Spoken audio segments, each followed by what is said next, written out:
अगर उसके साथ जो जुड़े हुए हैं परिवार के रूप में, अगर उसको सबसे ज़्यादा वो भी बहुत तंगी होती है, तो पारिवारिक सुख, अब पारिवारिक सुख के अंदर पारिवारिक सुख को हम कैसे बढ़ा सकते हैं? पारिवारिक सुख वैसे तो क्योंकि कलयुग चल रहा है, कलयुग के अंदर जो अहमियत है रिश्तों की, या कौन कितना कितना सहयोगी है, कुछ ये विकारों का अपना वो है कि महाभारत में भी एक प्रसंग आता है, महाभारत में, कि जब महाभारत की लड़ाई खत्म हो गई, श्री कृष्ण जी अर्जुन से कहने लगे कि अर्जुन अब मेरा काम पूरा हो गया, अब मैं जाऊं। तो अर्जुन कहने लगे कि महाराज आपने हमारी इतनी इमदाद की है, मैं अकेला आपको अलविदा कैसे कर दूं, मैं अपने भाइयों को तो बुला लूं। तो कहने लगे ठीक है भाई। तो उसने अपने पांचों भाई बुला लिए, चारों भाई बुला लिए, बुला के युधिष्ठिर फिर श्री कृष्ण जी से कहने लगे, बोले महाराज आपने अर्जुन को तो गीता का ज्ञान दे दिया, कोई अच्छी बात हमारे को भी बतलाओ जिससे हमारा भी जीवन सफल हो। तो श्री कृष्ण जी कहने लगे कि भी जो भी युग चल रहा है ये बढ़िया चल रहा है, आगे बहुत माड़ा वक्त आवेगा, बहुत माड़ा वक्त आवेगा, और उसको कलयुग कहेंगे। बोला महाराज हमें कैसे पता चलेगा कि कलयुग आ गया? तो उसने चारों को कहा, अभी आप 4 दिशाओं में जाओ और जो भी आपको अद्भुत से अद्भुत चीज नजर आए वो मुझे आके बतलाना। तो एक दिशा में एक गया, उसने क्या देखा कि एक पेड़ के नीचे 10 मटके रखे हैं। सबसे ऊपर वाला मटका वो सबसे नीचे वाला मटका उसने 9 मटके भर दिए। जब वो नीचे वाला खाली हो गया और 9 के 9 भरे गए, तो नीचे वाले ने पानी मांगा, अगर मुझे भी दो, अब मैं खाली हो गया, मैंने तुम्हारा 9 भर दिए, 9 के 9 से मांगा। तो एक नीचे सबसे नीचे वाले मटके ने ऊपर के 9 मटके तो भर दिए, लेकिन 9 मटके एक मटके को नहीं भर सके। तो उसने देखा यार बड़ी अद्भुत चीज है कि एक मटके ने 9 मटके भर दिए और 9 मटके एक मटके को नहीं भर सके। तो वो ये चीज देख के आ गया। दूसरे ने क्या देखा कि 3 तालाब,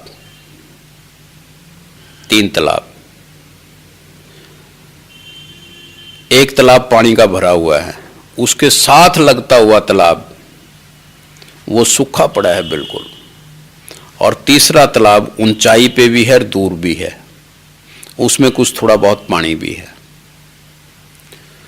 तो जो साथ लगता हुआ तालाब है वो पानी मांग भी रहा है, उसको जरूरत भी है, लेकिन वो भरा हुआ तालाब उसको तो पानी दे नहीं रहा, दूर वाले को पानी दे रहा है, और जो ऊंचाई पे भी है। बोले ये भी बड़ी अद्भुत बात है। तो वो भी ये इंसिडेंट देख के आ गया। तीसरे ने देखा कि हंस, जिनकी असली खुराक है मोती, एक तरफ मोती है दूसरी तरफ गंद पड़ा है, वो अपनी असली खुराक खाने की बजाय गंद में मुंह मारने लग रहे हैं, और उनके पंखों पे लिखा हुआ है राम राम राम राम राम राम। बोले बड़ा तो अजीब बात है, पंखों पे तो राम राम लिख रखा, अपना असली खाना खाने की बजाय गंद में मुंह मारने लग रहे हैं, गंद में मुंह मारने लग रहा है। तो बोले ये भी बड़ी अद्भुत बात है। चौथे ने क्या देखा कि एक चट्टान आ रही है ऊपर से गिरती हुई, बहुत बड़ी चट्टान, जो भी उसके रास्ते में आता है हर चीज को तहस नहस कर रही है। आके वो एक छोटे से पौधे के ऊपर अटक गई, छोटे से पौधे के ऊपर। पौधा हिले तो वो चट्टान हिले। तो जो लोग उस चट्टान की आड़ के अंदर आके नीचे खड़े हो गए उस छोटे से पौधे की आड़ में, वो तो बच गए और बाकी सारा तहस नहस हो गया। वो बोले ये भी बड़ी अद्भुत बात है। तो चारों बड़े व्याकुल और आए। तो श्री कृष्ण जी कहने लगे भी कोई बात नहीं, आराम से बैठो, मैं आपकी हर एक एक बात का जवाब दूंगा। तो पहले ने वो अपनी 10 मटकों वाली बात बतलाई। बोला वो कलयुग का पहला लक्षण है। बोला महाराज वो क्या? बोला कलयुग के अंदर एक बाप 9 बेटों के पेट तो भर देगा, लेकिन 9 बेटे एक बाप का पेट नहीं भर सकेंगे। कलयुग का ऐसा असर होगा। दूसरे ने वो 3 तालाबों वाली बात बतलाई। बोला ये कलयुग का दूसरा लक्षण है। बोला महाराज कैसे? बोला ये कलयुग के अंदर भाई भाई को पानी नहीं देगा, बराबर में भूखा मरता रहेगा, तीसरे को सब कुछ दे देगा। ये कलयुग का दूसरा लक्षण है। तीसरे ने वो हंसों वाली बात बतलाई। तो वो कहने लगे कि ये कलयुग का तीसरा लक्षण है। बोला महाराज ये कैसे? इसको जरा खोल के बतलाओ। बोला कलयुग के अंदर इतने पाखंडी होंगे, इतने पाखंडी होंगे, हर एक आदमी राम राम की चद्दर ओढ़ लेगा, प्रवचन करता फिरेगा, अपना असली खाना खाने के बजाय गंद में मुंह मारेगा। ये तीसरा लक्षण है। चौथे ने वो चौथे पौधे वाली बात बतलाई। तो चौथे का श्री कृष्ण जी कहने लगे कि कलयुग के बाद में कलयुग का अंत तो होना ही होना है, लेकिन ये छोटा जो पौधा था ये धर्म का पौधा है। कलयुग के अंदर धर्म का नाश नहीं होगा, बिल्कुल धर्म का नाश नहीं होगा, धर्म जिंदा रहेगा, लेकिन वो बहुत थोड़ी शकल के अंदर, बहुत थोड़ी शकल में। जो उस धर्म की आड़ में रहेगा वो बचा रहेगा, वरना तो तहस नहस होना ही होना है। तो इसलिए ये कलयुग का अपना असर है, जो कि शास्त्रों में वेदों में सब लिखा हुआ है। विकार मैक्सिमम है, विकारों की अति है, तो मुसीबत आएंगी आएंगी। और ये इसी तरीके से मां बाप की कदर नहीं होगी, मां बाप की कदर नहीं होगी, भाई भाई को वो नहीं करेगा। लेकिन इन सारी चीजों के बीच में हमने अपने बुद्धि बल से इन चीजों की असलियत को समझते हुए अब पारिवारिक उसके ऊपर, जैसे हम चर्चा कर रहे हैं कि रिश्तों की कदर को समझते हुए, रिश्तों की बहुत बड़ी कदर है। अगर हम समझे इस 700 करोड़ की पॉपुलेशन में आपको एक भाई दिया है परमात्मा ने चुन के, एक बहन दी है, एक पत्नी दिया है, एक या दो जितने भी दिए हैं, जिस किसी को मां बाप एक दिया है, तो इन रिश्तों की कदर समझो। और मां बाप क्या है कि हर रोज मुरली में भी है और ज्ञान की भी कई किताबों के 3 बाप। एक तो परमात्मा, दूसरा ब्रह्मा बाप कहो या जिस भी किसी को, क्योंकि परमात्मा निराकार है, वो खुद मतलब इंसान की शक्ल में नहीं है आता, ना जन्म लेता ना जन्म मरण के चक्कर से न्यारा है वो। तो वो अगर कोई ज्ञान की बात देता है तो किसी के मुख द्वारा किसी के अंदर धारण होकर देता है। तीसरा, उसको गुरु लो, ब्रह्मा बाबा लो, या जिस भी किसी इष्ट देवता को हम मानते हैं, जिसके थ्रू वो हमें ज्ञान देता है। तीसरा, हमारा ये लौकिक माँ बाप जो हमें पैदा करने वाले हैं। तो जो माँ बाप की कदर नहीं समझता, मेरी अपनी सोच ये है कि इस माँ बाप इस सृष्टि के अंदर परमात्मा का रूप है। परमात्मा तो देखो है अपनी जगह, वो तो निराकारी, वो तो अनुभूति की चीज है, आंखों से ना हम देख सकते। लेकिन इस सृष्टि के अंदर अगर परमात्मा है तो हमारा माँ बाप है। जो माँ बाप की जितनी कदर करेगा, जिसने माँ बाप का सच्ची आत्मा से आशीर्वाद ले लिया, वो उतना सुखी रहेगा,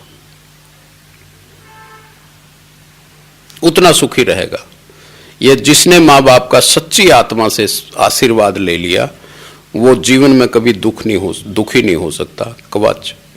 और दूसरा, अगर हम प्रैक्टिकल लाइफ में देखें, माँ बाप की हम कदर नहीं करते। और माँ बाप चाहते क्या हैं? कुछ भी नहीं। माँ बाप ने सारा जीवन हमारे पालन पोषण पे लगा दिया, हमारे को पाल दिया, पड़ोस दिया, बड़ा कर दिया, लायक बना दिया कमाने के लिए, और सारी जीवन की संपत्ति फिर हम उसी को ही दे के जाते हैं। और बुढ़ापे के अंदर भी माँ बाप से सस्ता और बढ़िया चौकीदार नहीं मिल सकता आपको।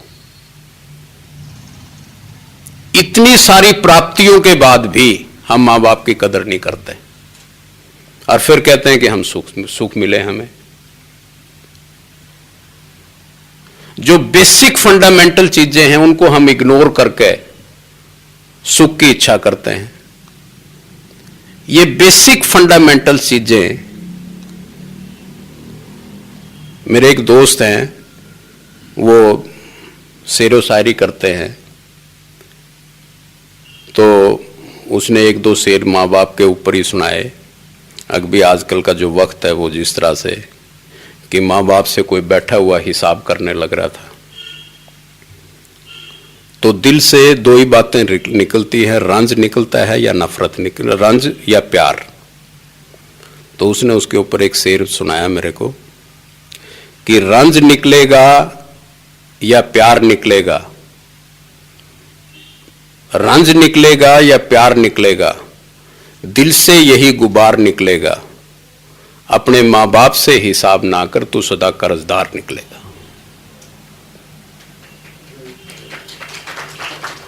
कि अपने माँ बाप से तू क्या हिसाब किताब करने लग रहा है? हमेशा कर्जदार, माँ बाप का कर्जा कभी नहीं चुकाया जा सकता, हमेशा कर्जदार निकलेगा। दूसरा उसने और सुनाया मेरे को शेर, इसी उसके माँ बाप के ऊपर ही बनाते हुए, मुझे बहुत अच्छा लगा, मैंने नोट भी किया। ये गांव ये गलियां, ये गांव ये गलियां, ये बचपन की नोक झोंक,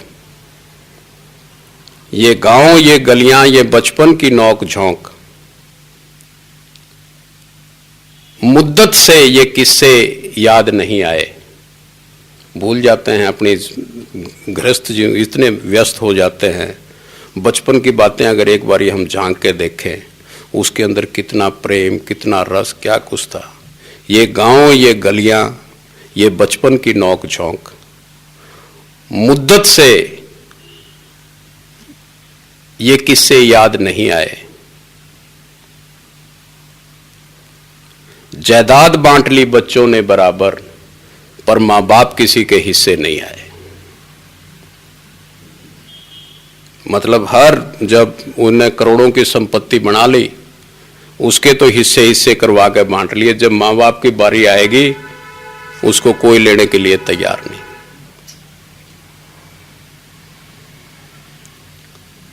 तो इसलिए ये बेसिक फंडामेंटल सी चीजें हैं। अब भाई भाई का रिश्ता कितना वो है,